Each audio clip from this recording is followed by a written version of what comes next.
Well, I'm here now. A different Wi-Fi system. So.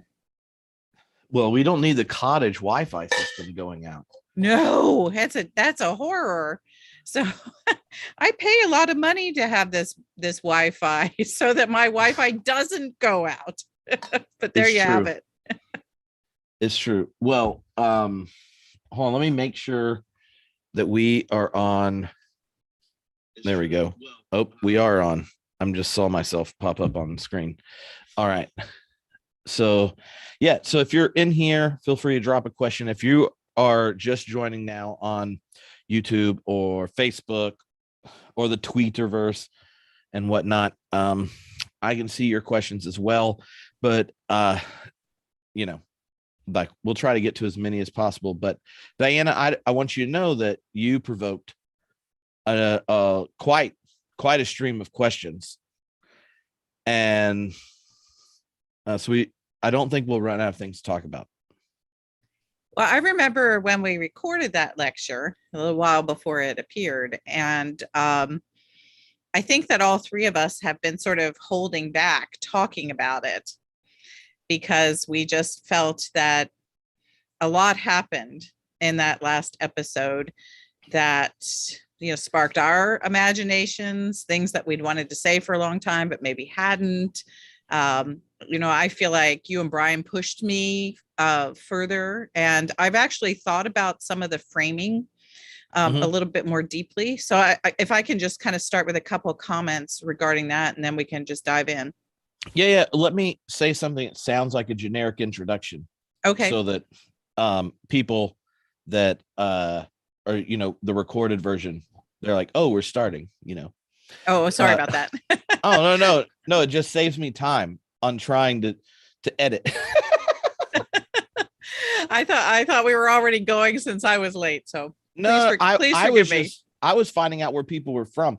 Tripp, notice the pause for a second. All right. Hello, everyone. This is Tripp, and we are Q&Aing. We're going to have a rapturous conversation about theology and spirituality because Diana Butler Bass blew Brian McLaren and I's think piece right out of our head in the lecture this week for the Oh God, What Now group, thinking about how Christianity's changed in the last 20 years since 9/11. And I'm super excited about this conversation. I've tried to organize the large volume of questions and topics people sent in to follow the outline of your talk so we get to each piece. Because when I re-listened to what we did, I realized how Brian and I basically got distracted by the parts that made us so excited, and we didn't even get to talk about the whole thing. So you mentioned before we started that even since doing it and our conversation and thinking about it, the framing is kind of expanded for yourself. And there's a high likelihood that our encouragements, going to make this end up being something you write down later. So I'd love for you to frame what we experienced on Tuesday and then set up. And based on what you say, I'll reorganize the questions because I've organized the topics based on your outline. Yeah. And so this has not happened for a previous session where there were so many. I said, that's it. I'm making an outline of the talk and then organizing the questions around it. So I feel like that's a success, though. Yeah, really. That's just saying you did a good job. Well, thank you. Go for it. Well, I think that, first of all, the talk proceeded in sort of three big sections. And the first section was talking about the three ruptures that we have lived through since the end of World War II.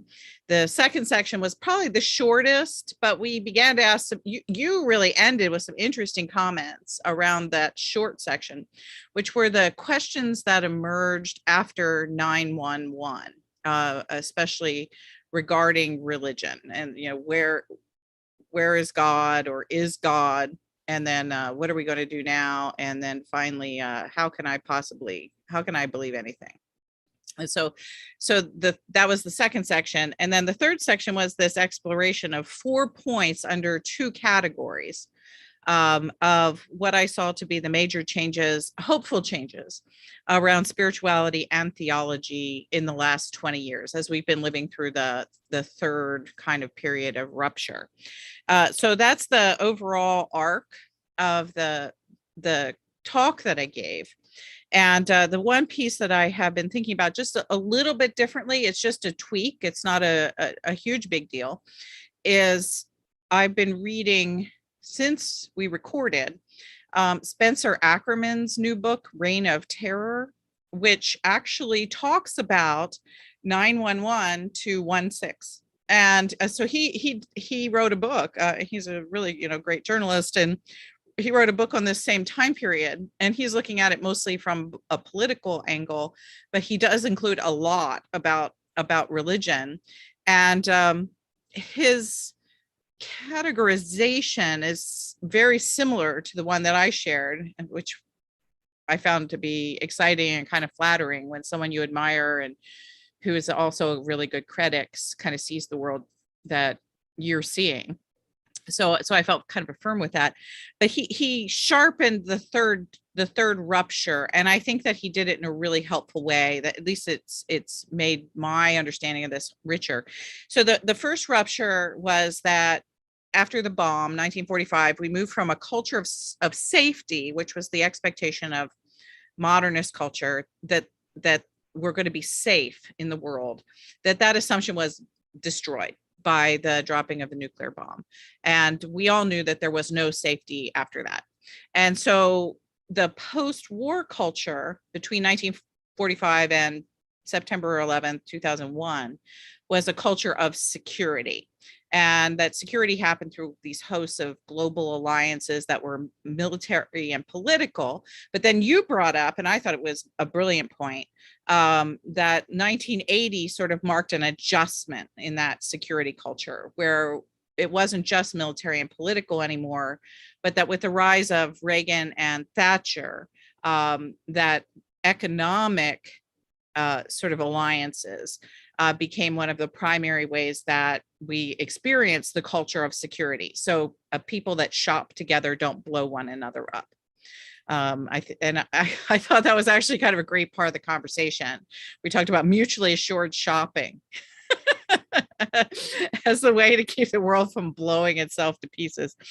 And so on 9/11, what happened is that global alliance culture around military, political, and economic alliances fell to pieces, because how can you stay secure against 19 guys in airplanes? And that the sort of the randomness and the ways in which this sort of technological and really, I think it's around the internet, has developed, along with new forms of ethno-nationalism, showed that you could go around the security systems that kept people safe for 60 years. And so we talked about that third thing, but we never really named it. And we talked about ethno-nationalism, we talked about different kinds of potential, I think, names of it. But Spencer Ackerman refers to it this last 20 years as a surveillance culture. And so I think when I was talking about homeland security and nationalism, that's actually where I sort of I wanted to go, but I just didn't quite have the language for it. And so what we decided since 9/11 up until 1/6 is that if we surveil everybody, that's what will beat back this threat. That will be the thing that will defeat our enemies, the surveillance culture. That the fascinating thing, of course, is that on 1/6, the surveillance culture that we've been living in since 9/11 was deeply challenged, if it didn't even fail. And that is, that whole business of the invasion of the Capitol was apparently missed. People suspected that something was going to happen, but there was no response on the part of the surveillors to stopping what became the insurrection. And so that raises some interesting, I think, new questions about, will the surveillance culture grow stronger, deeper, and more profound? Will it create, has it already failed to such a point where people can figure out ways around a surveillance culture? Or will it create some sort of backlash where we'll think of a new, really devious way to meet these challenges? So I think that those are the things that safety failed, security failed, and now the question is sort of in abeyance: did the surveillance culture fail as well as a cultural choice to protect us from that which seeks to destroy us? Yeah, when you I can't remember her name, theologian, Princeton, young for theologian, like feminist Bardian, that has written on surveillance, like using the surveillance question to think about theology. Oh wow, really? This is I'm not familiar with this work. Oh man, wow, I've talked too much today, or I would have remembered her name. And anyway, but it's Princeton theologian. I'm pretty sure Princeton or Yale, one of those. But I'm pretty sure it's Princeton. Anyway, the other thing I was thinking about the surveillance question is Kevin Kelly, who started Wired magazine, like wonderful futurist for thinking about the way digital connections and stuff go through. He said that one of the challenges of our age, it's not that we are willing to volunteer a kind of intimacy to algorithms to, like, for it to figure out what it is we're looking for, to help us find the best research, or like to connect us with people we like, be it dating or friends. And when we move to a new area, the hang up around that is it becomes surveillance when the powerful aren't as equally open doored.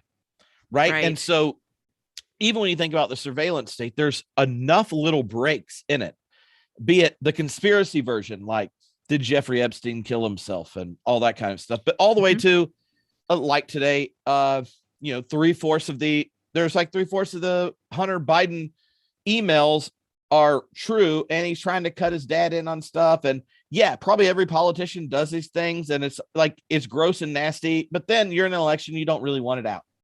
And then it gets to like the governor of Michigan, and they're gonna go, these like Proud Boys or whatnot are gonna go hijack her, but like 3 of the people in the group are FBI agents. Right. Like the moment we get into surveillance and it's not reciprocal, where some authority also isn't being as open and vulnerable and being assessed, then the ugliness of any institution, it creeps in. And at this point, like, everyone in any church wants to raise their hand and go, yeah, be it like Catholic priests to the church council, or and where the money goes. Like, so the surveillance question, I think, has that double-sidedness, that it can only function in a positive way if what becomes available is a reciprocal one. And I think that part of the suspicion in the populace, be it true things. There we go. It's Hannah. Yes. Constance put it in good. The chat. Okay. Thank you. Hannah Rachel. Yeah, it's really good. I read a couple articles about it and was like, this is awesome. But the surveillance question is one of those that requires trust in the people doing it. And the only way you demonstrate trust when you're being that vulnerable is for it to be reciprocal. But at the same time, the nation state is coming up with new ways we hide who gives money to things. And you're trying to win the daily news thing, so you can't really be straightforward about your decision-making process and that kind of stuff. I think that what's happened with the surveillance culture is that initially, at least, people went along with it because they thought, oh yeah, we have to do this in order to find out where these terrorists are and how to defeat them. And so people with the Patriot Act, of course, is the first thing. Mhm. And Spencer Ackerman talks about that quite a bit, in his book. But if we think about, if someone asks, well, how does this all sort of fit, with the rupture phenomenon, is the fact that what was, of course, ruptured was our sense of security. And then we began seeking almost immediately, something else that would keep us not secure, is part of the word, I think, but just we wanted to be able to defeat what was coming at us. We wanted to be Mhm. able to get rid of the threat, because nations and peoples always want to get rid of the threat. I mean, that's just part of living in a community, is you're trying to figure out where the threats are. You draw boundaries and you try to keep the people within the boundaries unthreatened, or as unthreatened as possible. So what's happened, I think, though, is this expansion and maybe even the weaponization of surveillance over the 20 years. And we've seen it in a whole variety of ways. We saw it certainly in Abu Ghraib, and we've seen it in the military. We've seen it in the use of the FBI and the CIA against regular citizens, scooping up, huge amounts of data to use against us. We see it in the tech companies who are essentially, without any kind of government intervention, basically surveilling all of us all the time, and then using it against us. I mean, I've gotten emails out of the blue about things that I am merely thinking about that I haven't even written down. It's like, how does Facebook do that? I can't even figure out how they are managing to basically apparently go inside of my brain and surveil that. But this goes with what you were just saying, and this is where it starts getting really frightening. The insurrection is a great example of it, but the Texas bounty hunter laws. Basically, what Texas just did was institutionalize citizen to citizen surveillance. So it isn't even, and then they wash their hands of it, because it's not the government of Texas that's going to bring suit against women who have abortions or people who help women get abortions, but it's actually citizens reporting other citizens. The citizens do the surveillance, and the citizens bring suit.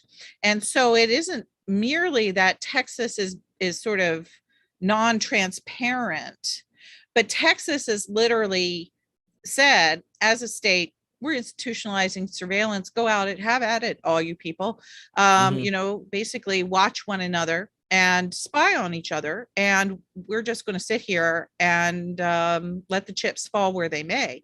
So that's what the surveillance state has developed to such a point where not only the rich and the powerful are outside of it, but also the government has essentially let instruments of surveillance run wild in the culture without any regulation. Yeah. Things like Facebook and Twitter, et cetera. And now governments, on a selective basis, are actually basically employing their own citizens as agents of surveillance against other citizens. And that strikes me as being, oh my gosh, how much more dangerous can we get than that?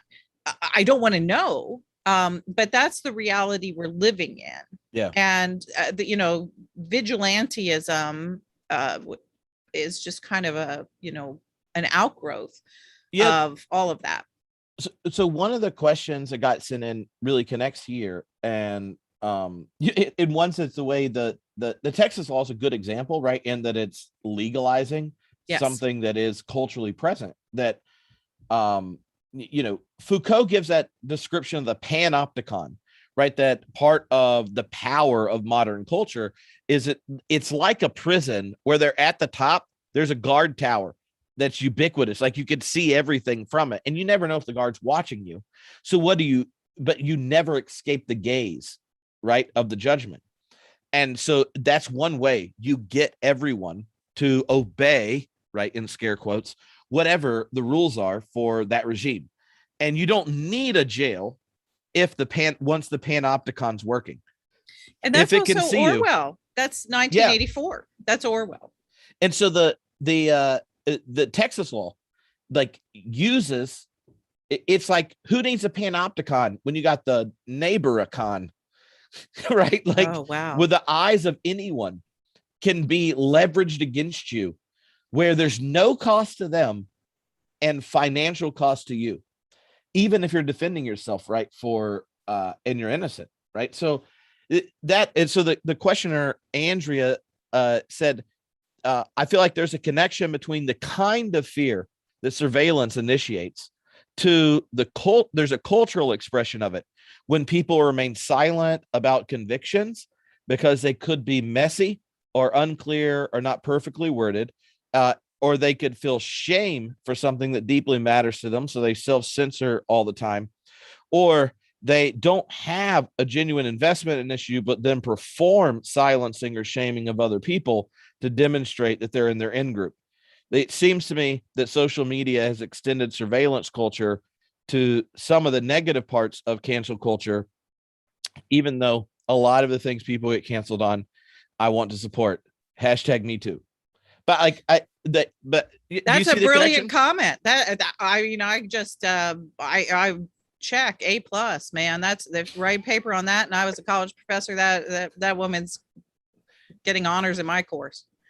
I think that's just right, because I do think that one of the protests against parts of cancel culture is related to technological citizen to citizen surveillance. Mm-hmm. And so, yeah, I want to support those things too. You want to be able to say, hey, that's racist, or yeah, really, that's abusive, and the people should be held responsible for those things. But the other piece of it is, there is a real terror that has developed among a lot of people who are public figures, mm-hmm. about not saying things because of what consequences might be by the mob.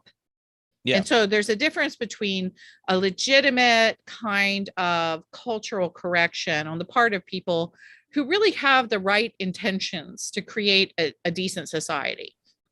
And then there's this whole idea of technological citizen to citizen lynch mob. And both of them kind of get grouped under cancel culture by people who, have whatever sort of provocative, monetary gain from doing mm-hmm. that, or political gain. But it doesn't mean that they're completely wrong. They're just not completely right either. Mm-hmm. But I do think I think that question is perfect. I mean, that's not a question. That's a comment. And it's right. Yeah. No, I liked it. I liked it quite a bit. I was just like, oh, but now I just feel like I'm going to try to say something in the next hour that you just give me an A+ in advance. Like, so there are two other questions about the first section in the ruptures. Do you see a connection that what you label rupture begins, you emphasize safety and security, and then they each bring up different ways, like what the atom bomb represented is a shift in humanity's relationship with creation or nature, that we could end life in ways we couldn't as a species before. But the ecological crisis is one. We're currently starting to mess with people's DNA. That's another one. Like there are so many other ways now, because of the way the globe is connected by human beings via technology, ecology, economics, that like we're a real threat to a lot of things that we weren't before. Yes, an atom bomb, in some sense, we recognize we're a threat to ourselves, but there are a couple of questions about this. But the one that stuck with me was, at some point, does the rupture help us realize we're a threat to everything else? And how does that change questions about God, where before we weren't asking questions, where we were like, the garden, we got kicked out. Oh, we're going to work this out, friends. Noah, God drowned some junk. But now, like, we are a threat in ways we weren't before. Yeah, that's a very thoughtful a thoughtful question. It's making me sort of stop and wonder. I do think that is why I think that might be why I reached for the language of rupture initially, rather than the language of transition. Because there's this old New Yorker cartoon, it's probably about 40 years old now, where Adam and Eve are fleeing the garden, and Adam turns around to Eve and says, "My dear, we live in an age of transition." And so, human beings, that's what history is. History is long series of transitions, geographic ones, cultural ones, economic ones, et cetera, et cetera, et cetera. So transition is nothing new, but this idea of rupture, why I wanted to grab hold of that, really is related to the dropping of the nuclear bomb, because that was the first time in history when we ever knew that we could literally end the planet. We could end life on the planet. And the psychological fallout of that, I think that I'm not entirely sure the human race has ever yet adjusted to that. It's such a huge reality. And if we think about it, there are plenty of people alive today who were born before that had happened. And so we still have, some significant percentage of the population who remembers a universe before that. And so before the nuclear bomb, the only thing that could end us was, stuff like a global pandemic, or that's it. So that was it. That's just something like that. So that's why this is a rupture, because it literally takes away the illusions of human safety, which had always been something we imagined. And so when we shifted away from safety, we knew we'd never be safe again, period. We will never be safe again. And so I was born in that world. You were born in that world. Everybody was born after 1945 is born into a reality where the human race and the planet will never be safe again. And so that's why we had to move towards security. So if you lose safety, then you get security. But I think 9/11 then, just showed that even security could be defeated by threat. And what happens, I think, and not like a giant marshaled one, right? Like, no, small ones. It's not like I think that was like what made it worse. It wasn't like, oh, it's an actual military in a country and you have the normal levers and relations with a country. It was, 13 people and some, hijacking kind of thing. Right. And so what it showed is that, basically you can get, somebody who slips through a picket fence, or a fly who gets in the door of a fort, and that can destroy the whole thing. And so that's a rupture, because it destroyed our illusions of what protects humankind, even a threatened humankind. These global alliances can protect us, even if they can't keep us completely safe, they can at least secure that civilization will go on, or that certain cultures might survive post-nuclear bombs, or that people want to hold each other and keep each other protected from total destruction. So that just made that go out the window. And then, of course, the idea is that, well, if 19 guys with airplanes can cause this much terror around the world, disrupt everything, in that sense, what happened if they had a bomb? So that's, and I think, oh God, all the movies and the TV shows that were made on that premise following 9/11 were terrifying. It's like, well, I can't see that movie. So that becomes a rupture as well, because security can't even be the goal. So then what becomes the new goal is, well, we have to watch every single human being on the planet and make sure everybody's behaving. And that's the only way that civilization or the planet itself is going to survive. And in employing that, we've certainly deployed technologies that are really frightening and do those kinds of things that this question is asking. You know, in a sense, every time we come up with something that, you know, Paul would love this in the book of Romans, every time we come up with something that we think is going to reduce the threat or help preserve the things that we care about, it winds up having these threatening aspects to it that really do undermine what we're hoping to achieve in the first place. So the tools of the surveillance culture do possess at some level our undoing. AI,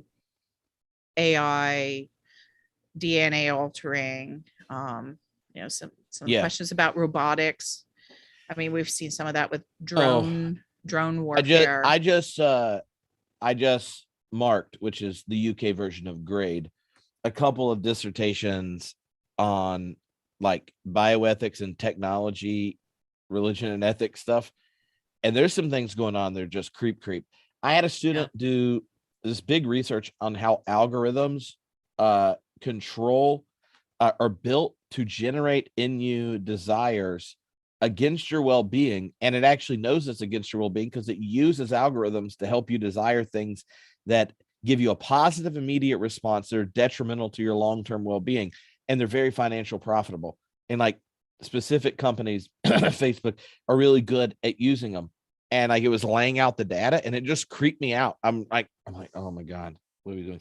But today there was just a congressman from Florida who apparently is in the process of introducing legislation to the Florida government, the government in Florida, the legislature in Florida, to reverse all vaccine mandates.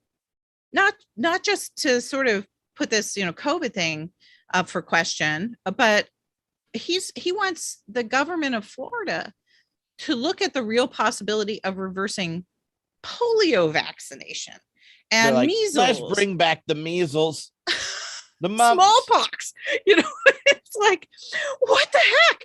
And that's an exact example of what you're talking about, is that some algorithm somewhere has shown that certain voters want or, you know, respond to that message. And so here's this politician who's literally working against the welfare of humankind, certainly him and his own children and grandchildren, by reintroducing deadly infectious diseases by the reversal of vaccine mandates.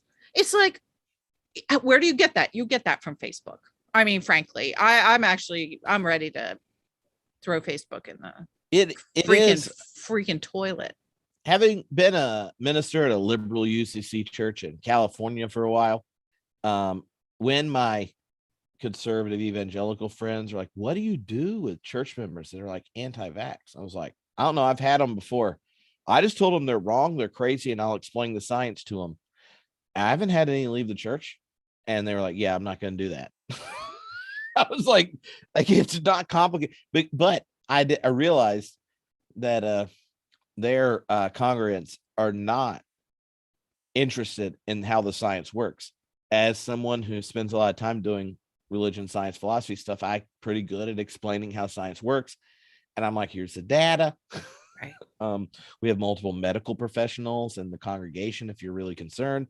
And if you would, there's still some authority in the specialization in ways that don't exist in certain places. And I think that really problematized it, because I hadn't, until, you know, he was like, yeah, they aren't going to care about science. I was like, well, I can't help you. That's not what we did, you know. That's some of the language that I actually worry about. You know, it's like science accompanied the culture of safety, you know, is that people valued science because they came to believe that science helped make them safer.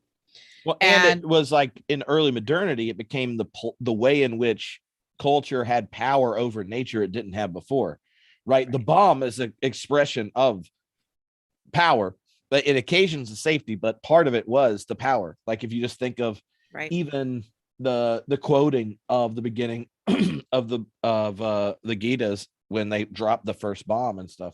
Anyway, sorry that I when you said that, I was like, oh, that's good. Well, I'm going to give you an A+, Diana. Oh, well, thank you. I appreciate it. I haven't been graded in a long time. Oh no, actually I get graded all the time on Twitter and on Amazon reviews. And so I don't like it any more than I did when I was in junior high school.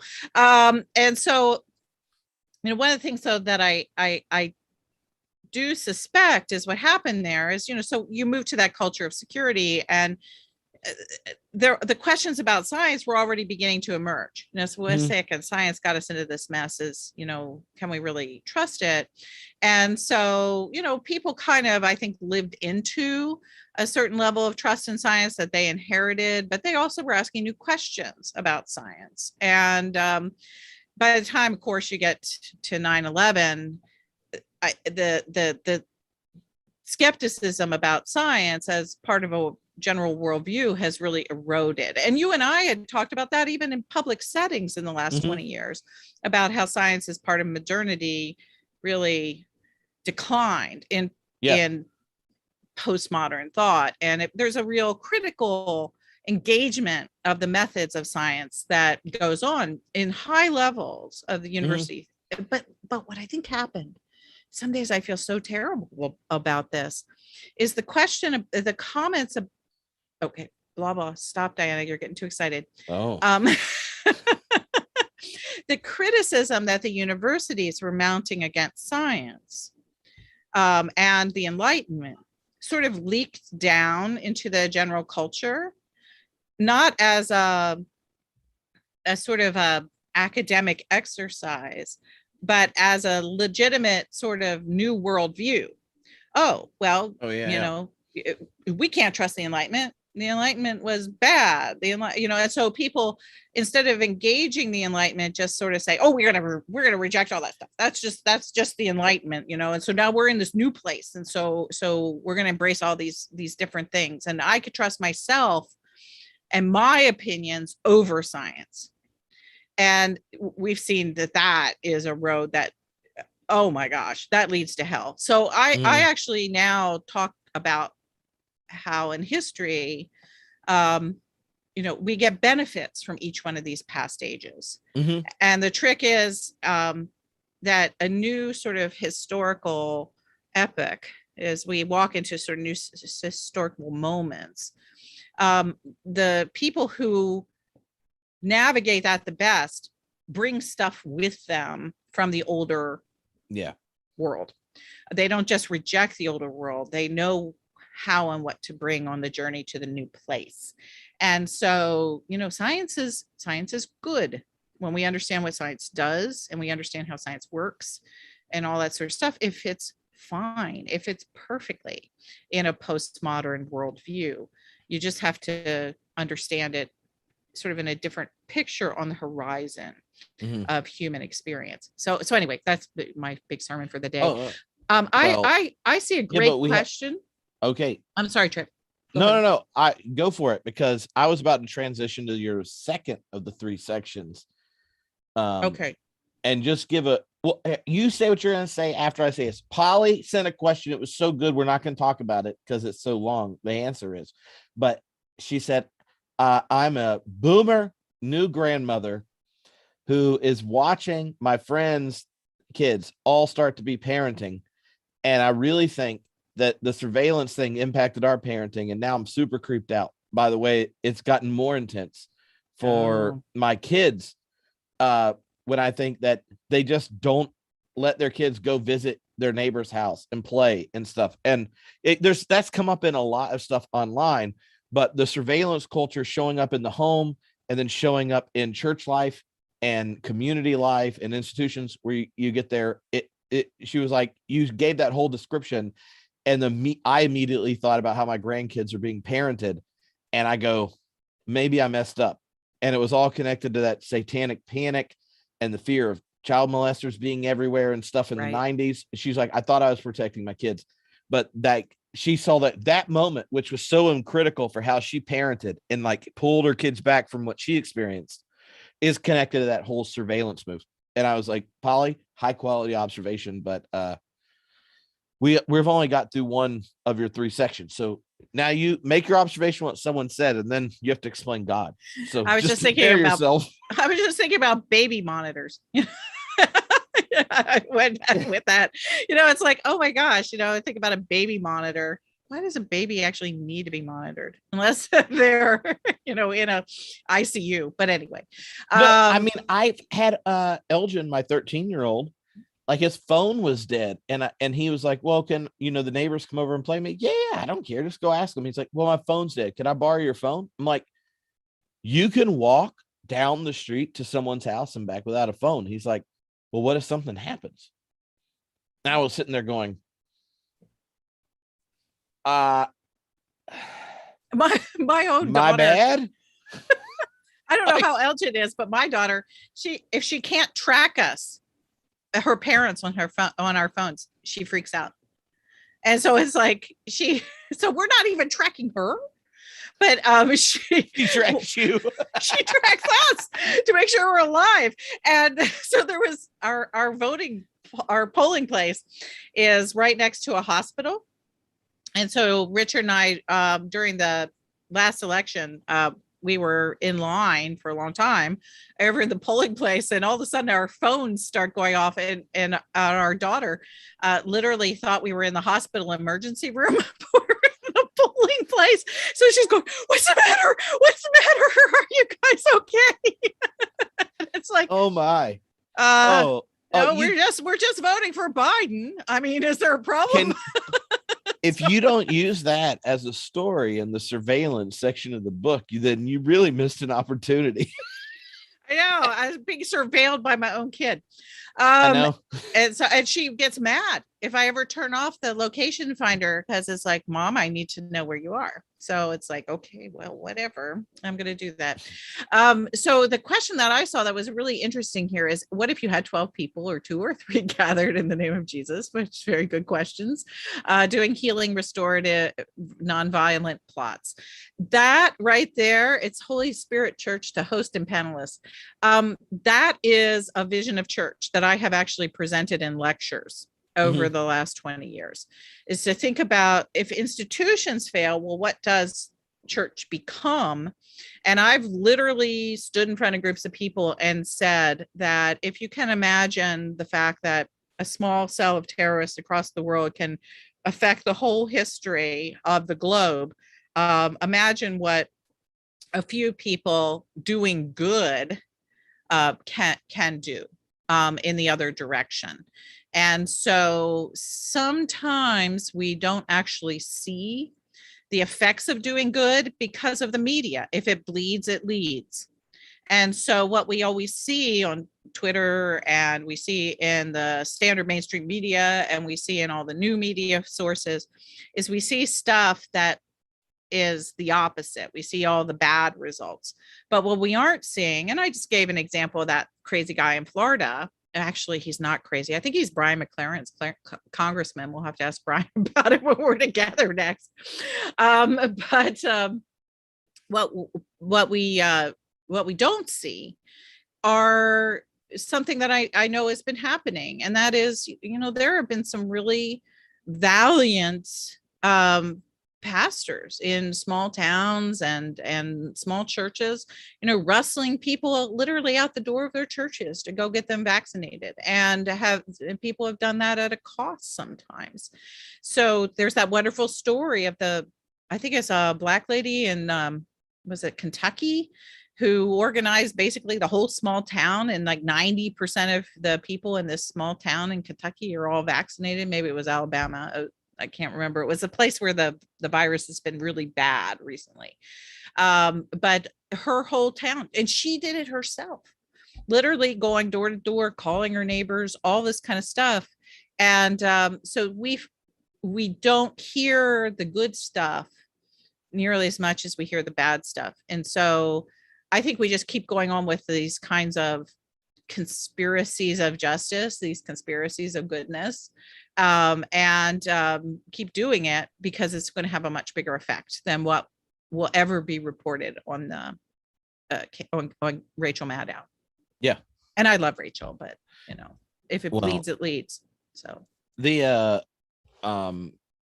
so the second of the 3 sections, Yes. this was Oh. me not having a follow-up because I wanted to make sure we get to the last section. Okay. So I do there too. are so there now you mentioned before that the 3 questions: where is God, what do we do now, the question of authority, and then how can we believe or trust anything, that those were a part of Christianity after religion. That's correct. That's the whole And middle section of Christianity after religion. and that they have taken a new focus, right? Like since then, there are a couple of questions around that, but mostly asking what in the time since you wrote that book led to you going, not only are these questions we're going to keep asking, but the intensity shifted. Like when did you realize my hunch in the book was more than a hunch? Were there particular things that shifted it? And then there are much more nerdy questions that come next. But like when you think of picking back up that agenda that came from a book you worked on in the middle of these 20 years, right? Like what made you think those questions are being asked, but in a completely different register?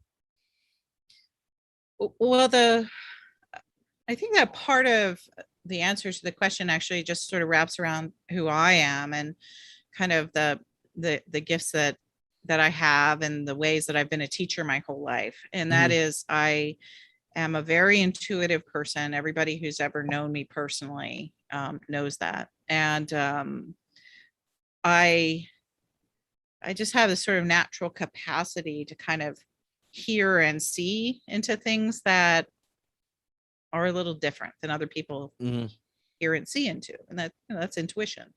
And so I did write a lot of Christianity after religion out of intuition, and as we talked about very briefly along the way, that got me in a little trouble with some of my readers because they thought that I was, are you just making this up? But I tried to back up what I was saying in the book with specific examples. And so the question of where is God, I used the example of Sandy Hook, which was a very mealy example while I was writing that, writing Christianity after religion. The question about the shift in practice, the what are we going to do now? Really, the examples I used then were examples about how, basically churches were struggling so hard with the rules by which they had governed themselves for so long. Their polity policies were failing them. And so I used some examples from that kind of thing. And then the question about, how do we believe? Basically I was using that examples from other moms in the preschool or in the elementary school that my daughter was in at the time, where they never asked me questions about, what Christians believe, but rather they were constantly asking me questions about how to believe. So I had those questions that were all around me. I just clarified them and put them in the book. And then, it's sort of in the last 10 years, it just seems like those questions broadened, deepened, and intensified. And as you rightly pointed out, the question about where is God has moved toward a question, is God? And that's a very provocative move. People aren't assuming that God is anywhere right now.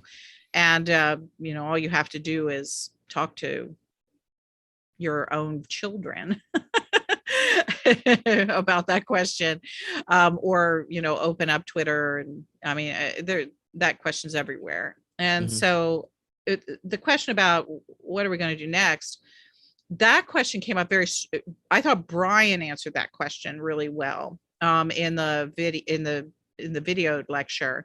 And that is, he talked about the government leader who called him up and said that they did not know what to do. They had no idea what to do.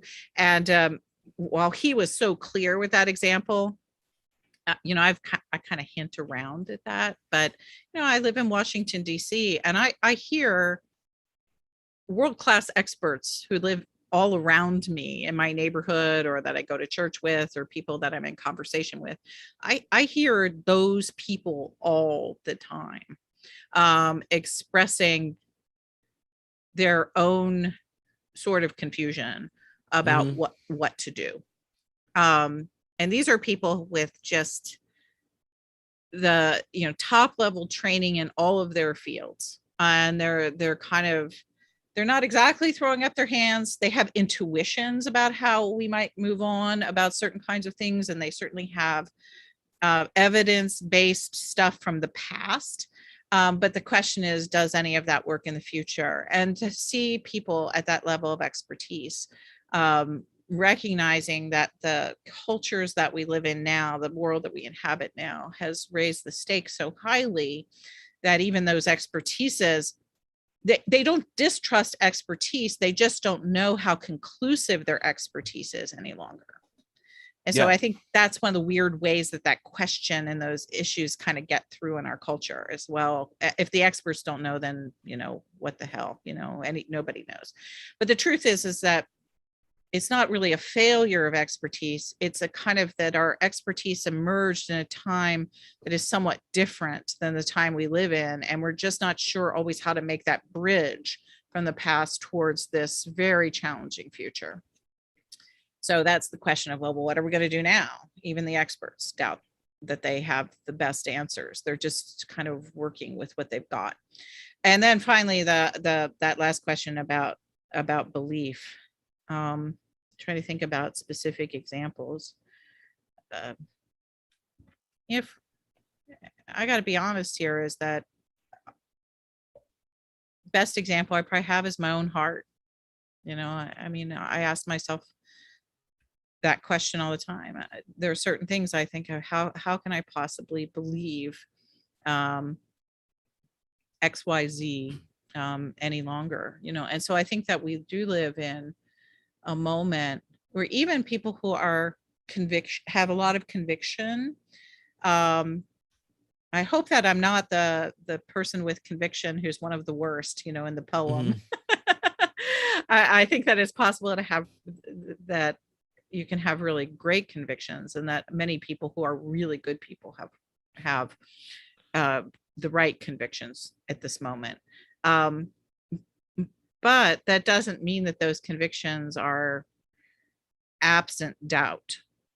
Mhm. And so I think that we all understand that certainty is a much more elusive thing. Yeah. I mean, I sometimes, and it shows up in weird places. I mean, part Mhm. of my lack of certainty this week is, my kids getting ready to go to law school, and once in a while this little sort of thought runs through my head, is like, well, I wonder what need there'll be for lawyers when everybody's drowning in the water that's melted from the ice caps. It's like, how in the world can I have the confidence that the training that even a really smart 24-year-old is about to get at a law school is going to matter at all for the future? So Mhm. I have all that I carry around like everybody else. So how is this going to work out? How am I supposed to believe that there is a future? Mhm.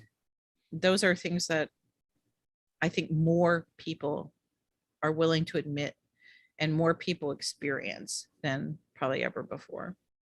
No, I think that's really important. And I don't know if this came up in the conversation itself or when I was talking to someone about it, but yeah, I guess it was a friend about it who is in the group, which I didn't ask them to share this, so I'm not going to say their name, but uh, uh, he asked, like, why is it that you and Diana have a different comfortability with not knowing, and then the way you talked about second naivete stuff and all this kind of stuff, different than those that grew up in a much more rigid context. And and then I started thinking, I think that there is the percentage of the US population that has the ability to preserve that kind of first naivete is just shrinking dramatically. I agree with that. And then if you ask the people that have been comfortable with a second naivete, like a faith that is like joyously Christian despite all the evidence against it, or the performance of the faith that's ugly, or all that kind of stuff, like the intellectual or all that kind of stuff. Like liberal Protestants have been doing it for a long time. Like, and it started with our clergy, and then we would all decide things and then tell our population of lay people, and then just put a Bible verse after it and not let them know how we thought about how we wrestled with scripture and stuff. And slowly it's like expanded, right? So if you think of the beginning of this 20 years was right towards the big at the end of the last explosion of historical Jesus research. That's correct. And unlike all the other times, it was not just in the academy, it was on NBC. That's right. Right. And so it went from clergy and seminaries had these debates because they were intellectually called, gifted, and are in a context they have to wrestle with it, to then the laity did in congregations that didn't hate science, history, and their Muslim neighbors. But now we're at a time where if you're just in Sunday school in 13 with a decent question, you're asking questions that 20 years ago only got asked at seminaries or the people that ended up in seminaries. And I think that shift is hitting people in different ways. And so my friend who was talking to me, having watched it, was like, I feel much more like the stories you told when you were in undergrad going, I like Jesus, but we're just blowing people up. And instead of the crappy response to 9/11, it's, why is 3/4 of my family voting for Donald Trump and think he really won the election, and white supremacy is not a problem?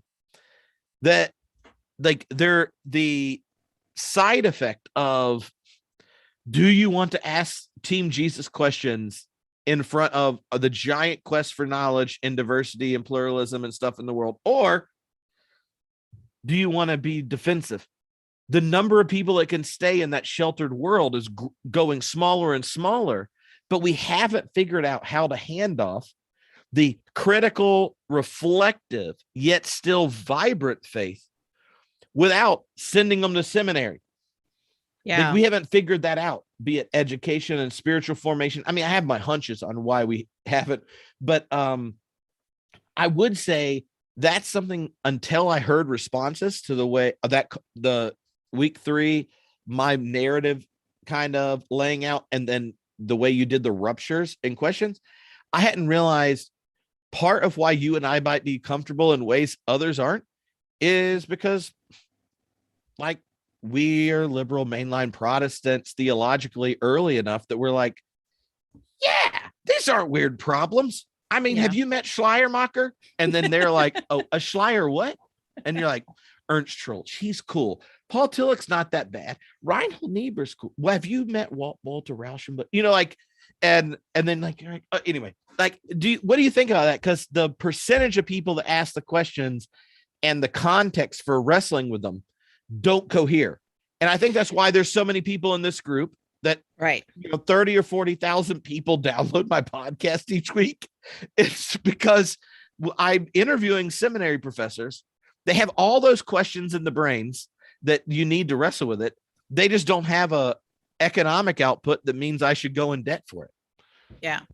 Well, I I love this. And I think it is really exciting that, you do get that huge number of downloads and listeners that you get. I mean, I was just with a church in Kansas City, and it was wonderful. It was a great weekend. It was the first live event I've had in so long, and the pastor was just telling me that most of their adult Sunday school classes, and this is, I think, true in most Methodist churches across the country, use for their Sunday school material videos by Adam Hamilton. And I actually really love Adam. We know each other personally. I think he has some pretty good takes on stuff, and he's a really good Bible teacher. But you don't put Adam kind of in the same category with like Marcus Borg or the Jesus Seminar of the late '90s or some of the other things that you were just talking about. And what it really brought up was not so much any problems with Adam, but it brought up the fact that the resources that have been created to reach out towards congregational life are relatively limited. And so I said, well, if they weren't watching Adam Hamilton, what other sort of curricular resources might there be? Because it's really hard for pastors and congregations to recreate, sort of first class educational material for adults on a local level. I mean, some can do that. Some are called to do that.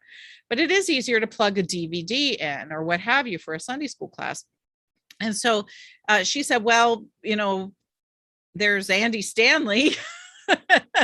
I'm going, oh, let's not go there, and then she said the other one I can think of right now is Beth Moore. And so I thought, well, 2 out of 3. Oh my gosh, those are 2 out of 3 are, I mean, Andy Stanley's a great guy and Beth Moore has done amazing things and she's on quite a journey. But if that is that it, is that like the full sum total of curricular stuff for teaching the Bible that we have available for us in a mainline church? And 2 out of 3 of those people aren't even mainliners. And so I think that there's a real shortfall there to go along with you. So that you're there and there are some other resources there are pretty wonderful. I just want to put 2 things in front of people really quickly to engage this question. One is that I think this is a moment to stop and recognize that between the taping of the program and now, Jack Spong died. And Jack Spong is a great example of second naivete. And so I mentioned that, last week. I think I mentioned that last week in the QnA, but I want to mention again here is a lot of those people from that big Jesus seminar, sort of biblical critical public revival of the 90s, a lot of those people are passing away. And a good number of them are people who demonstrated the second naivete. They were people who moved through the critical moment and asked all of the difficult questions. And then on the other side of it, came out with a deeper kind of faith. And so what I always encourage people to imagine, if that's true for somebody like Jack Spong or somebody like Marcus Borg, imagine it being true for yourself, is that especially Spong. I mean, he started as in a fundamentalist kind of family in the South, pre-civil rights movement, and moved through all of that into a different place. And you don't have to agree with every single thing Jack Spong says, but what you can appreciate is the journey.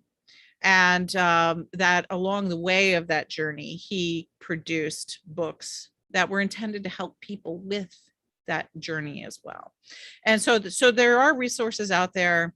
Some of those resources, may be a little bit dated in terms of theology and biblical studies, but, just because something is dated, that doesn't keep you from reading Martin Luther. I mean, at least the stuff from 1520. Some of his later material is dated in ways that maybe you don't want. Yeah. Once he has bowel issues, attributes it to Satan and the Jews, let it go. That's one of my hermeneutical lessons. But Freedom of a Christian is one of the greatest pieces ever written. Yeah. Letter to the Christian Noble, like high quality material. Right. So, you don't stop reading stuff that's written a long time ago just because you think it's dated. Otherwise, what do you do with church history? So anyway, there are examples of that. And if you're going through that and you feel like I can't do this, look for people in history who did it and reach out to people who are still alive who did it. The second thing is I recently wrote an article in my Substack, the Cottage, where I talked about evangelical theopolitics. white evangelical theopolitics. And in that article, I talked about how people who are experiencing decline or perceived persecution harden their senses of identity. It's just psychologically part of certain kinds of worldviews. And so white evangelicals feel under threat. And what's happening is they're clamping down. They're becoming more rigid in their senses of identity than embracing the questions. And so a great example that happened also this week, it happened after I wrote my piece on evangelical theopolitical identity. And that is the Southern Baptist Convention, their executive committee re-met after their convention had met over the summer. And there was a big fight in the summer about sexual abuse. And the convention itself, after a quite a public argument, did vote that the executive committee needed to make public certain kinds of documents that might be related to hiding sexual abuse among its clergy, and that they were told to be more transparent in any number of things in order to try to clean up the act of the Southern Baptist Convention around sexual misconduct claims. And so then the executive committee met this past week, and some of the survivors of the abuse went to present their cases to the executive committee.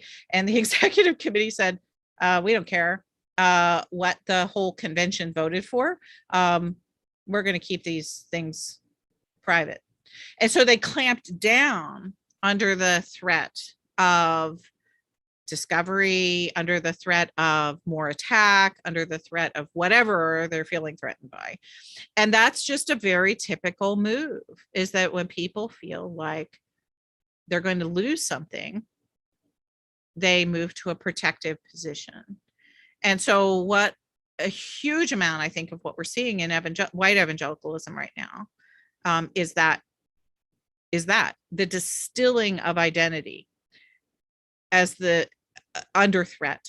And so that means they're going to be more radical, noisier, more deeply committed to the things that everybody else is shaming them about. And that's going to go on for a considerable period of time. So the 3/4 of your relatives that you can't talk to right now, I can't, I cannot foresee a time when you're going to be able to talk to them. Because unless something happens, those people are going to go more deeply toward one another. And they're going to, the more they feel persecuted or the more questions they feel, the more they're going to embrace whatever beliefs it is that they think make them special. And I would just say, like, that's likely. And if you want it to be different, those of you that can safely, with your privilege, engage and have friendships with those individuals without shaming them or demonizing them. Yeah, that's really important. Based on the social science, the most likely way for them to open up. That's correct. In fact, because of COVID, I didn't get to actually work in the psych lab, but I got to talk to the people in the psych lab I would have worked with on a couple social bonding experiments. And so the results of what I didn't participate in, but talk to them about, are ones that demonstrate that the most effective way of breaking down sweeping dismissals of another's person so that your well-being you don't see entangled in the other isn't a friendship with someone across that difference, because the animosity already emerges once once your judgment meets someone with whatever you're othering, right? It's being friends with someone who's also friends with them. So let's take if you're friends with in a racist person and they know you're friends with people, whoever they judge. Great. If you are friends with someone and they know how deeply passionate your faith that they share with you animates your care for refugees, or if you're friends with someone and they love you and know you care about them, and yet you care about the ecosystem and how it affects our grandkids, that is the most powerful way to open up and change someone's mind.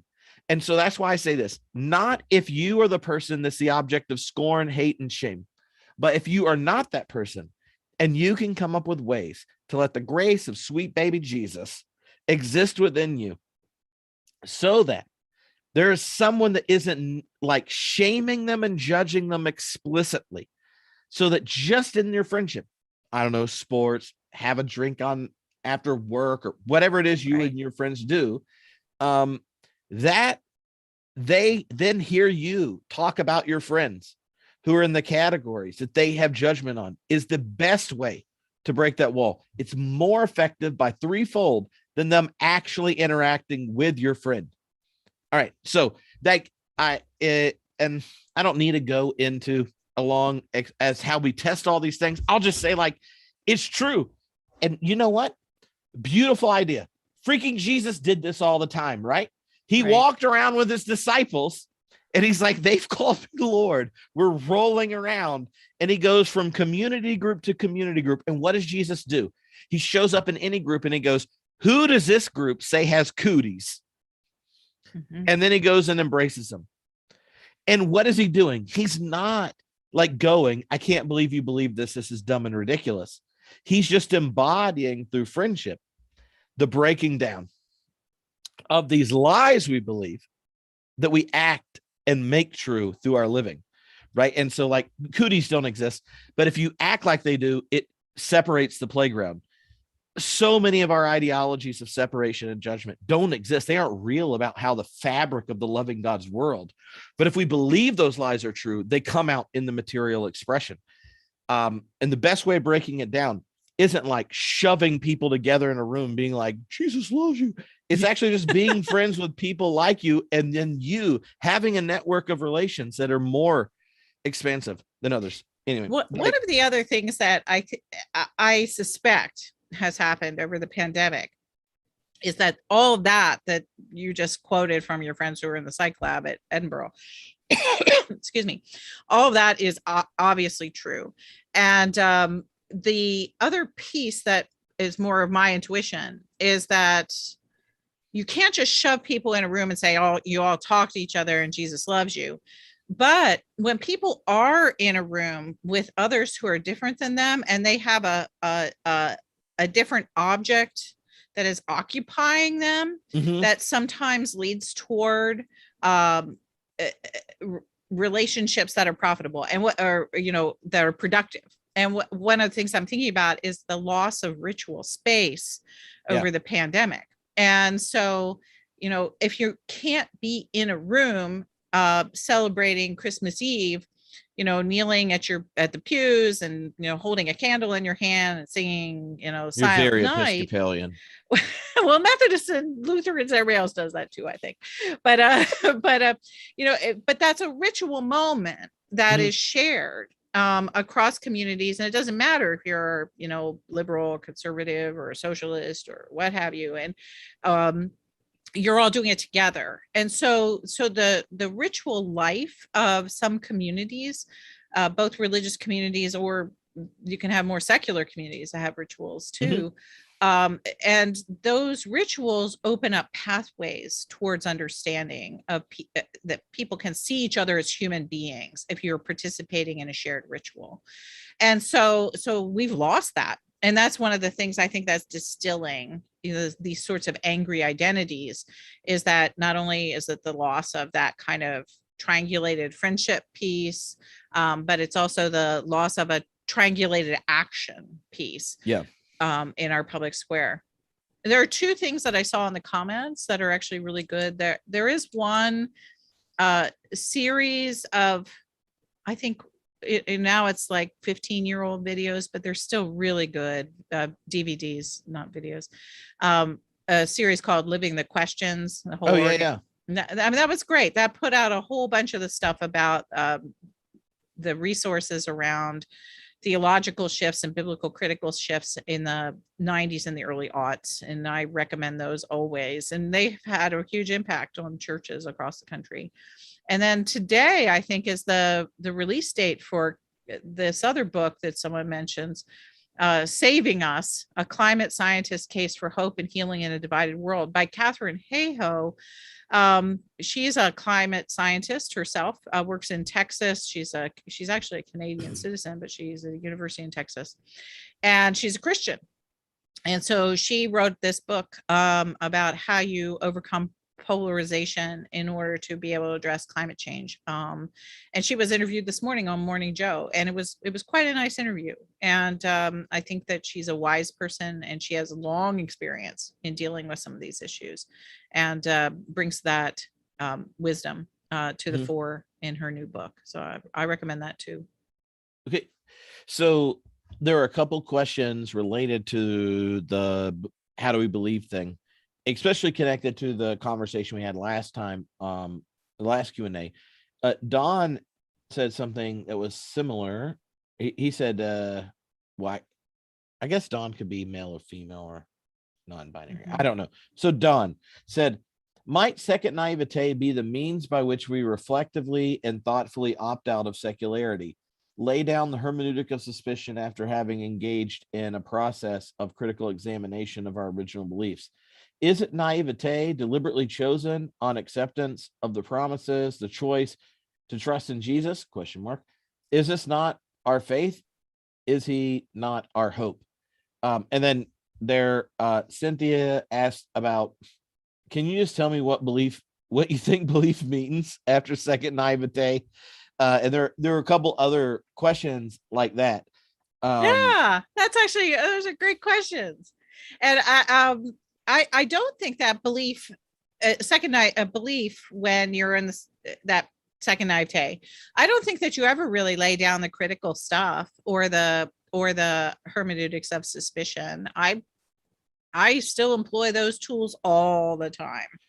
Yeah, do you know, like one of the images, oh, I forget the philosopher now, but a Paul Ricoeur student talking about Paul Ricoeur, I think it was Mark Wallace, but anyway, it said the second naivete doesn't it doesn't swallow up the critical barriers that you experience in the desert of faith, but it turns them into critical arrows, right? And so the critical reflection then become arrows that you go into your second naivete. So you include those questions and those struggles and things. They're just no longer like, working the opposite direction you're going. The critical, or they're no longer barriers, they're arrows that point you out. And so as you come into a second naivete, you don't leave behind, say, oh, the historical Jesus is Jewish, we shouldn't be anti-Semitic. You don't leave behind when we say God is the good creator of all. Well, obviously evolution had something to do with how this worked out, right? Like, I mean, they're obviously more detailed ones, but the shift of like how the arrow goes is like going in front of you that keeps you from faith to pointing you, going as you go in faith, keep this critical question with you. Yeah. And sometimes then the critical questions get directed differently. So instead of my hermeneutics of suspicion winds up more often than not, directed toward our political environment.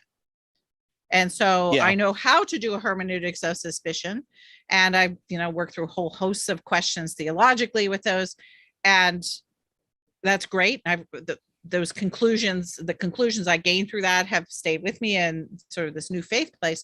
But the tools and the skills of of hermeneutics of suspicion, I now employ toward watching the news, or political candidates or what have you, how people are talking to me in that way. So I think that's really important to say. When you move through the deconstructive period and you're working on all that stuff, you get to a new place, you still are taking with you what you've done to the new place. And you take the tools with you too. So you don't stop questioning, you just question differently. Yeah. So the easiest answers to the question about belief on the other side of all that is, gosh, I don't even know the number of lectures and sermons I've used this illustration. The word believe, this is such a misleading word in Christianity, because we came to think the word believe meant assent to particular propositions of doctrine. And so there were beliefs that you had to hold about who Jesus is, what the Trinity is, whether or not Jesus was born as a virgin, blah, blah, blah. And these are things you had to give intellectual assent to. And it took particular forms, whether you were a liberal Protestant, that means assenting to the creed and thinking about it as a literal statement of faith, or the kinds of assent documents that are present within evangelicalism. So for example, I just looked up the document. What do you have to sign in order to be a professor at Southeastern Baptist Theological Seminary in Wake Forest, North Carolina? And they have, I think, 12. My dad's dissertation advisor was fired because he wouldn't sign it. It was a traumatic experience for I was conceived on campus there. I did not know that. Oh my gosh. Yeah, and Dad didn't finish that PhD. He ended up at Drew later, but I grew up in the town of Wake Forest. I one of the greatest bookstores in the world is there. Stephen's bookstore. Stephen's bookstore. That's why that's why you are the way you are. It's true. I spent so much time there. When we were in North Carolina before we moved to Edinburgh, Stephen's is like late 80s, retired, and he went to our church, Millbrook Baptist, which is like the biggest Baptist church with all female minister staff, which was kind of like the decision for where we were going to go. We would sit in the back. Me and Mr. Stevens would sit in the back and discuss text, and he would like bring like first editions of stuff. Oh my! I'm just like, I wanted to be like, is this what drug addicts feel like when they see their dealer? Because when he walks in and there's like this bag, like one time he goes, "Do you have a first edition of The Nature and Destiny of Man?" And I was like, "I do not." Like, I don't know what you're about to ask me to do right now, but if it's not a felony, I'll do anything. Stephen's bookstore was the greatest used bookstore of all time. The only rival is Archive in Pasadena. Yep. Yeah. See all those books back there? There are tons of books from those bookstores on the shelves. Like super nerds. They're just like super nerds. We've never, just so you all know, this is not an ad. Diana and I have never talked about our favorite used bookstores, and they just happen to be the same bookstores. Okay, well, now we found that out. So the idea is that assent is an intellectual proposition, even within evangelicalism, that said it was all about the religion of the heart, and so that idea about belief it's just not.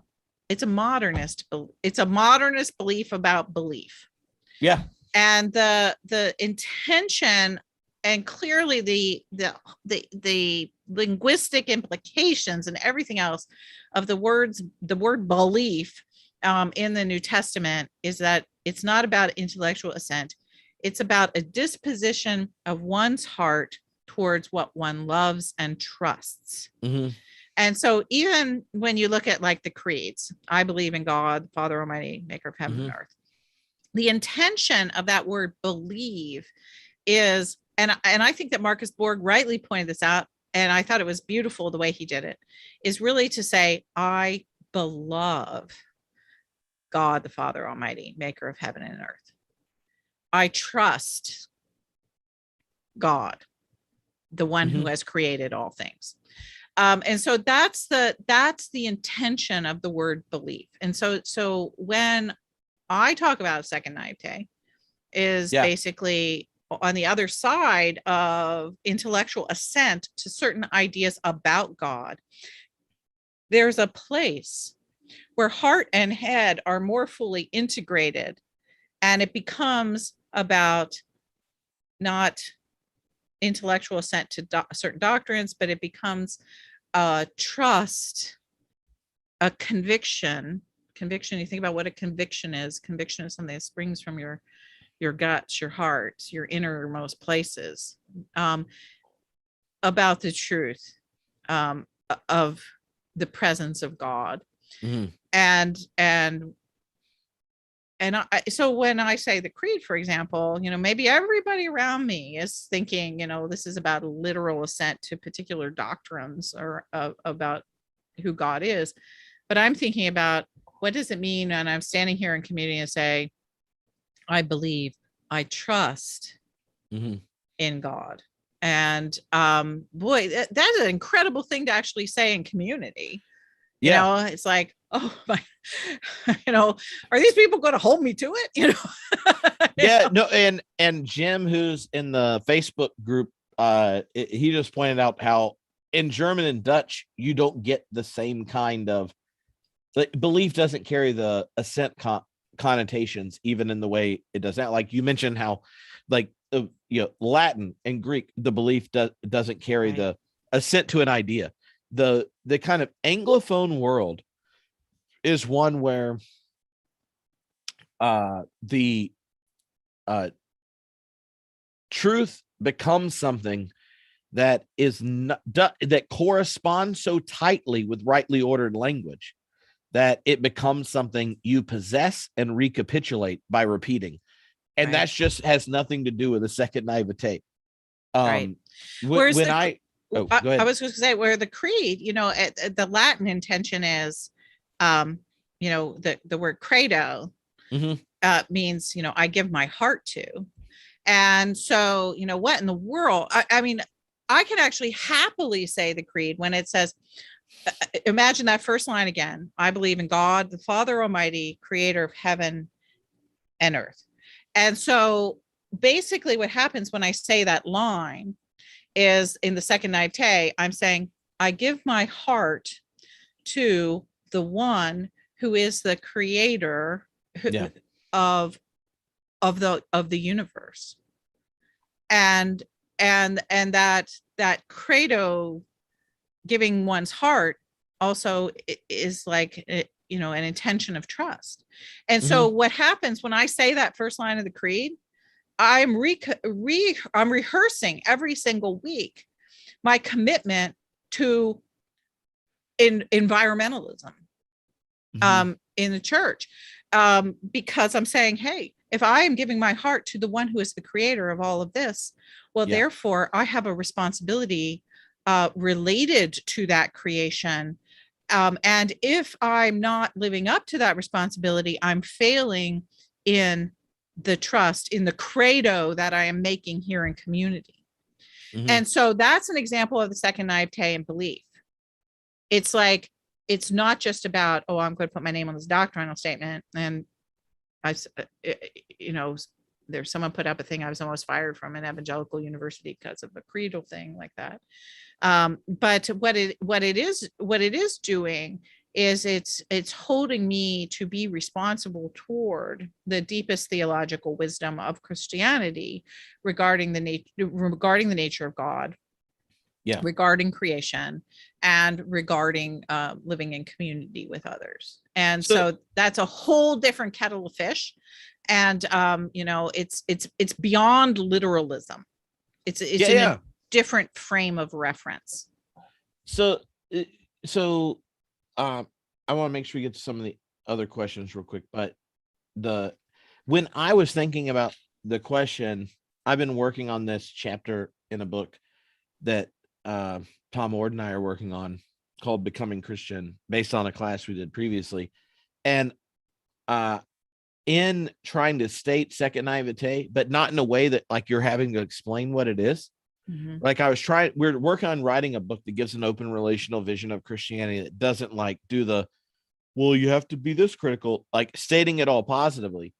I I kind of came up with 4 just like verbs for what belief is in a rich sense, is the language I was using. I wonder what you think. Like so like belief as trust, like belief as giving oneself to, belief as binding, right? The radical discipleship, and then belief as struggle.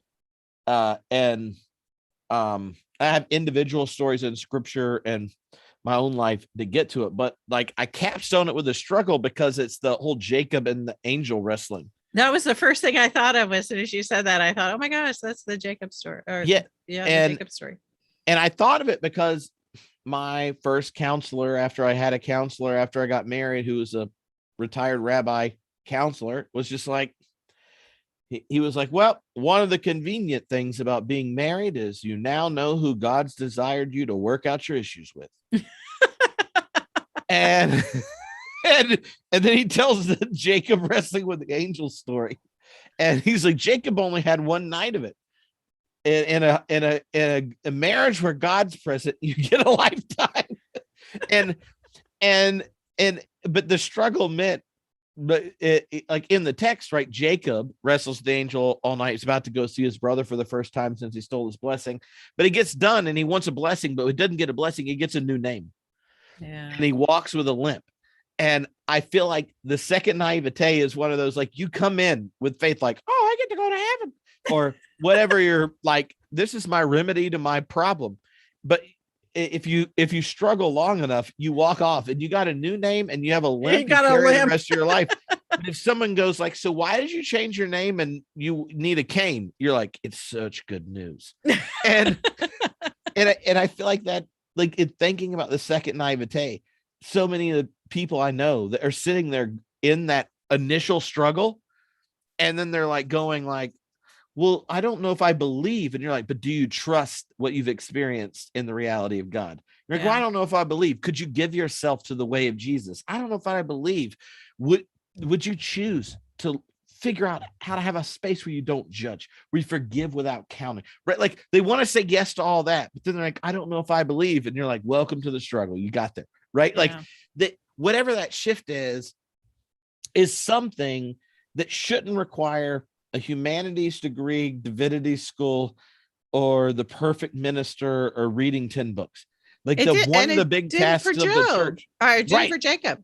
But one of the tasks of the church, right, is that we have been so smitten with a crappy definition of belief that you just outlined, like, and we defined ourselves against other denominations and stuff by our beliefs about. That's right. Say the Eucharist, that all of a sudden we are asking what happens at the Eucharist, not whether the Eucharist is a place where we remind ourselves that we've given ourselves to and bound ourselves with and are struggling with. The verbing of faith becomes something you can do when all the nouns and adjectives don't line up. And I feel like modernity said, make sure all the nouns are correct and defined, line up all the adjectives, and then maybe we can do the verbing. And put in a few footnotes. Oh, but yes, mostly to dead Germans. Mostly to dead Germans. That's right. Well, I love that. I really love that. I mean, I use the word trust and credo, give the giving of oneself towards. I hadn't thought about binding, but that makes sense. I often think about belief more. Well, when I talk about beloved, I mean, what else is something being beloved is that you're, in a sense, binding yourself to the other, the object.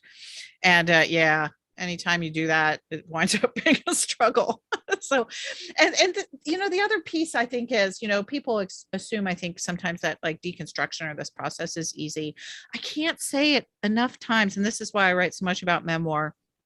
I lost 3 different jobs in the process of my own deconstruction. I didn't have the word deconstruction, but in the moving from the first naivete towards where I am now, I lost 3 jobs, and 3 jobs and a marriage. So congratulations, Diana. That's the the limp, and I've been limping vocationally ever since. People ask me, oh, where do you teach? I don't teach anywhere. It's because of losing 3 jobs, because of this struggle. But let's be honest. The where is only if you're thinking of the university, because a lot of the where, and look, you don't have to, this is one of my deepest fears and insecurities, is like when they ask you where you're teaching and you're like, well, I'm only teaching 1 class this semester. I'm a postdoc and I might not even be here next year. And then they're like, yeah, but, and then my friends that are tenure are like, yeah, but aren't there like a couple thousand people in the class you're doing right now with Diana? And I was like, yeah, but yeah. They're like, you don't understand. The 30 people in our classes are going in debt to be there and pretend they care. Yours all signed up on purpose because they really care. Like, it's like and I just say that because you and Brian have been so influential to me and showing what it looks like to be like a public voice for a particular stream of Christianity. Yeah. And to bless people in all sorts of places. Like, right. I completely understand the, where do you teach? And you go, I don't know, and follow. But I also want you to know, like, the thank you for, like, well, okay, we all love that Reggie Williams was your student, right? So you crescendo. A lot of people teach for a long time and never get a student that cool. I also had Jen Harvey. If you know Jen, she was in that same class. It's like, oh my gosh. So I had the world's leading, one of the greatest current African-American theologians and one of the greatest LGBTQ theologians. So my students in the first class I ever taught. Well, so, you can take full credit or admit you didn't ruin them. No, they taught me all the way. But I think there's so many people that you've touched because you invest in the public space. So, and that is how, this is my awkward transition, because in the last part, you drew a connection between theology and spirituality. Right. You talked about how there, like, you echoed the kind of Karl Rahner bit, like the future of Christianity, if it's not mystical, it don't work. That's correct. You said that we're turning to narratives. Which a narrative is thick. A biblical referent is singular and flat. You said that that spirituality and theology is moving from focus on the afterlife to this life. And it's one that sees other traditions in the quest for justice as enriching to the life of faith and not a threat. When you say things like that, like, now obviously people in this class were just like, praise the Lord, Diana, is there a locator for local congregations? Right, that was how it goes. And yet, like, we could think of denominations that, like, largely at their national or international level, like, are like echoing this. But then when it gets to the individual level, the local level, you never know what you're dealing with. And so one person's question, well, I guess I didn't cut and paste their name. All right. So some person said, here's a question. It's admittedly a hot button issue. It's probably a linchpin that holds the right and religious together. But what do we do on the local level when some issue like abortion or LGBT inclusion or whatever becomes something we're so obsessed with? And then every congregation has to, like, put some sign up about this or that issue. And then all of a sudden, this picture that Diana gives of where spirituality and theology connect become electives for a congregation. And we didn't even pick what has to be on the front of our agenda. And then someone else asked, Diana gives this picture, and then you look at the Methodist Church, they're still figuring out how to fight over about LGBTQ stuff.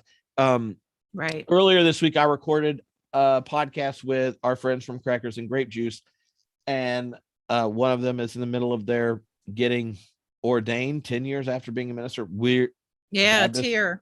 Yeah, we don't do that as Baptists. You get ordained when you're 18. Anyway, but at one point I was like, how much has to go crazy to jump through all these hoops? Yeah. Right. And so, like, what do you, when you think of this rich, thick picture and vision that so many people part of this are resonating with, and then you think of the inherited institutions and the congregations that are there, do you have wisdom or advice on how you negotiate it so you don't overinvest in a dead thing, but you don't shake the dust off before you need to? I don't have a whole lot of wisdom about that. I found places to be back in liberal Protestantism, the main line, whatever you want to call it, after getting run out of evangelicalism and after my own long struggle there. And it was returning to where I'd grown up, as a child. But that doesn't mean, in a sense, I carry the second naivete with me about not only theological questions that I might have about the existence of God or who Jesus is or how to understand stuff in the Bible, but I carry it with me about institutions. And, institutions are crazy, imperfect things where people are always going to be jockeying for power, and where in certain senses I think the main lines are well-intentioned and for the most part, and I think that there's a lot of social capital about wanting to do the right thing in the main line.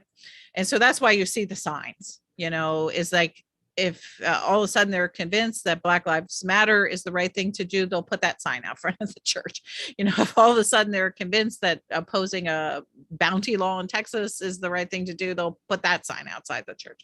And they're just what they're doing in that is, you can think that they're just trying to be trendy, but they're trying to get young people to join their church or what have you.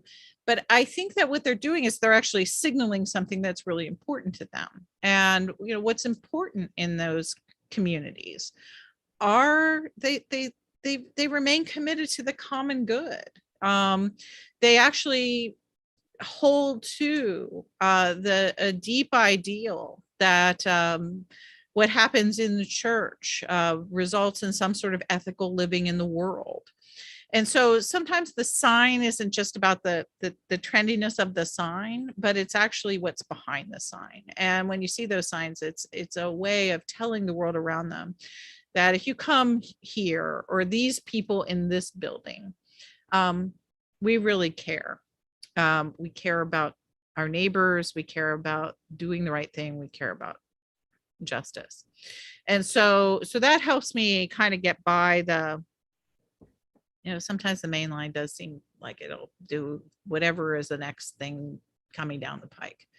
But I think that's just out of the heart that it has to live in a world that is shaped in somehow by the ethics of Jesus. Mm-hmm. So I can hold on to that. And I think that that's really true.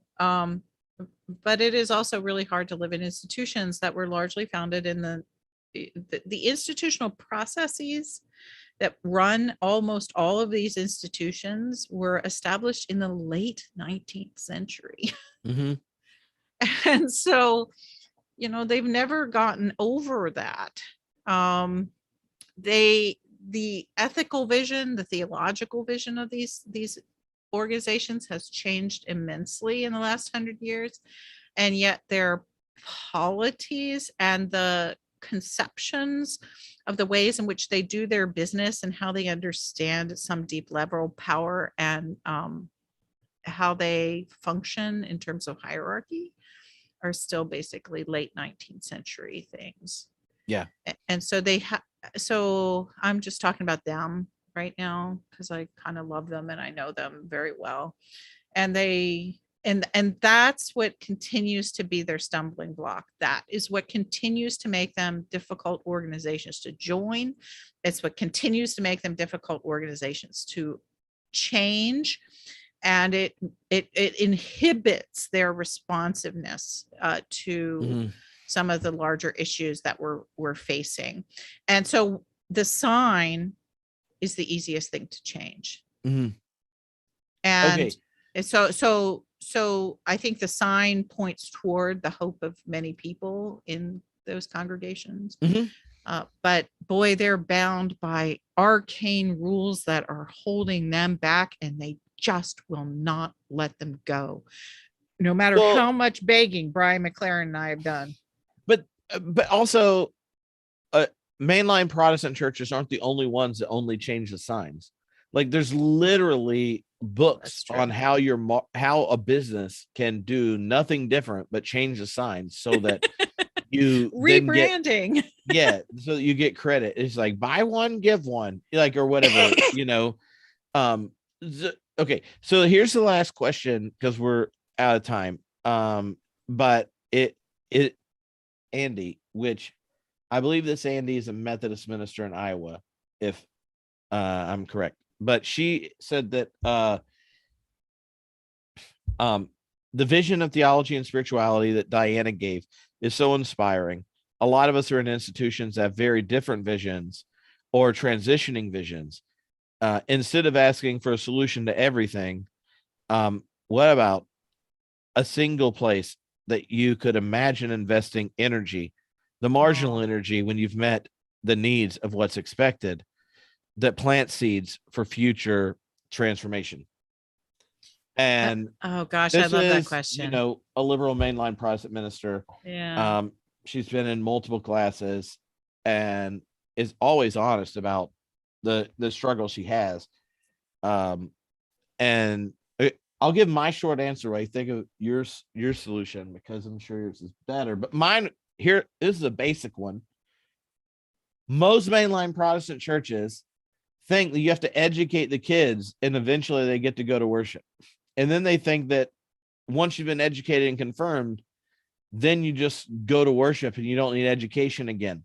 And so the overwhelming majority of mainline Protestant attendees do education until they get confirmed and worship after. We should reverse it if you're only doing one. That children know how to engage the sacred in really deep ways. This is something Marcus Borg does a brilliant job pointing out. Yeah. And we are made for relationship with God. You do not need a whole collection of knowledge and correct ideas and exegesis in order to celebrate the gift of life, love, and grace, and friendship and community. And if you only get an hour with someone, it should involve singing an embodied response for gratitude for life and the gift of grace in Christ, and not just education. And if you're an adult and you identify yourself as a follower of Jesus and think that the only thing you need is time away from your children in a silent room with other adults where you're forced to apologize for your brokenness and not continued wrestling with the tradition and the prophetic demands that come as a follower of Jesus, then you're missing the point. And I feel like if I was sitting there thinking, what do you invest in? Then it's like, how do you give the gift of awe, worship, wonder, and gratitude to children where the mystery of their own imagination as it grows gets to go? And then how do you tell the adults that this tradition is not something you learned at 13 in confirmation?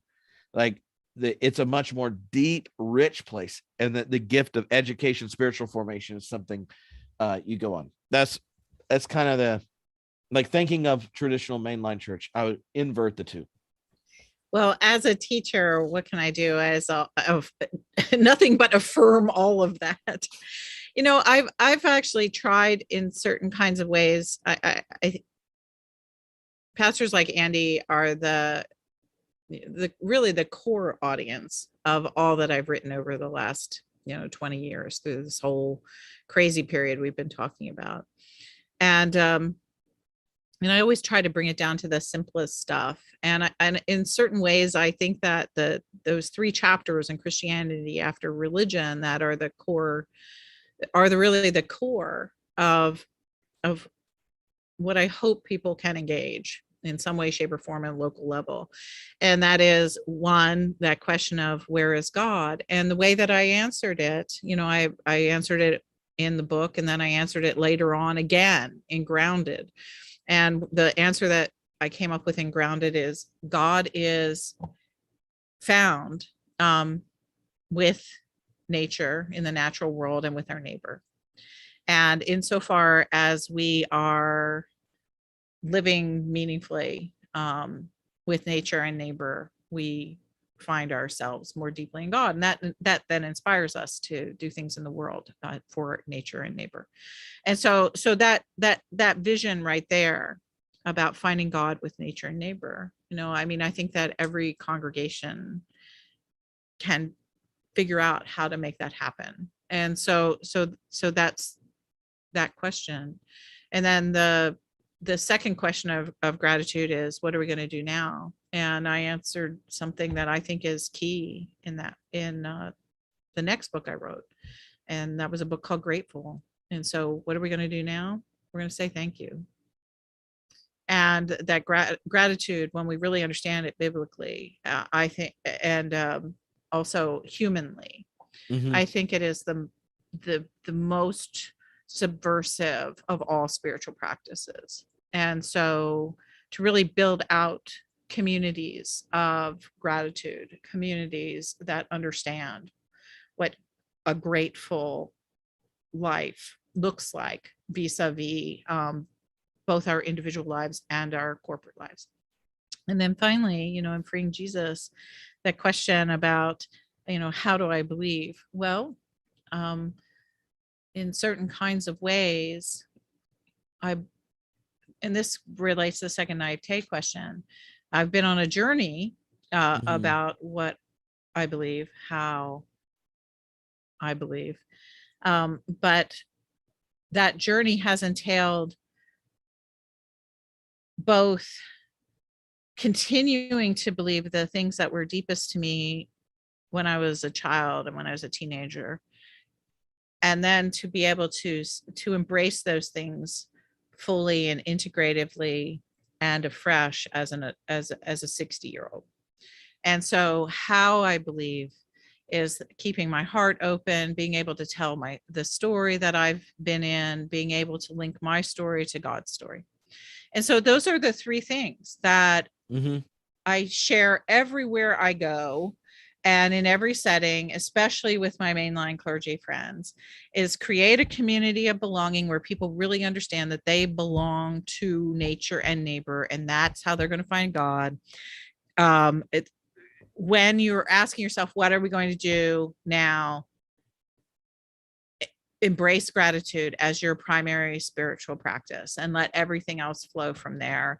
And then third, understand that your life is a journey, be able to narrate that story, and that story in relationship to the story that we find in scripture. Three simple things, three beautiful invitations to any congregation, whether it's a congregation at cornfields of Iowa where people might just be farmers and hardly anybody went to college, or if it's a congregation in Manhattan where you got everybody there with graduate degrees and doing everything that people in big urban areas like that do. The questions are the same, and the capacity for people to answer them is present in every single congregation. And so that's what I encourage. Figure out how to do that on that local level, and help people find joy and help people find God. Well, I want you to know, I find joy every time I get to talk to you and answer questions. This is tons of fun. I also know that we barely got through so many of the questions, but so if you sent questions we didn't get to, they weren't ignored. Just Diana and I, neither one have the gift of brevity. Though next week, Brian is going to be doing the Q&A in the class. So after next on Tuesday, the main session is on interreligious learning in the last 20 years, and then he's going to do Q&A. Brian can answer questions with brevity more briefly than we do. And so if you want to bring up any of those topics or ask new ones for Brian, make sure you do it. You can respond to any of the emails. You can leave it on the voice message thing.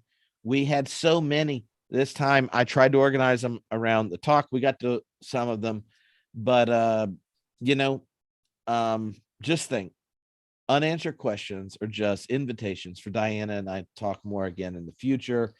And for us to write books. Yeah. And since we haven't broke up on our theological friendship yet, then I'm optimistic she'll say yes to doing this again. So as we end, I want to make sure everybody was aware that lecture that on the rupture on Tuesday became so sort of transformative in my own mind, and you guys responded to it in such a powerful way.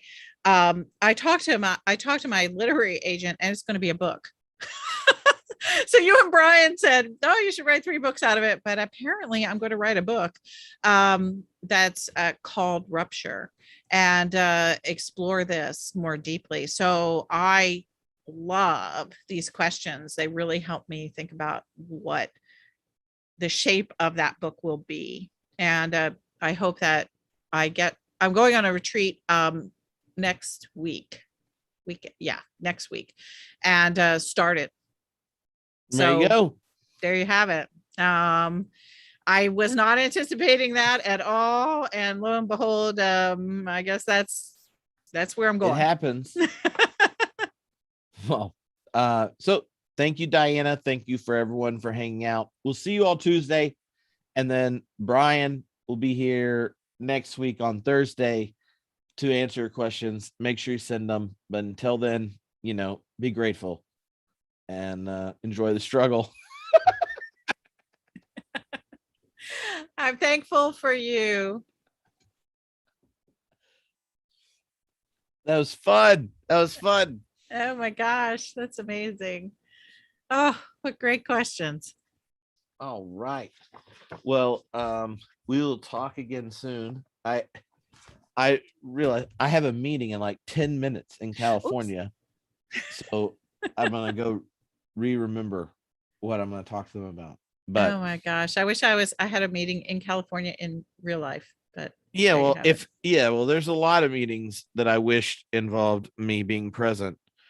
That turned into Zoom. There are some things I wouldn't have said yes to if I knew it was Zoom. But are you coming across? Are you still coming?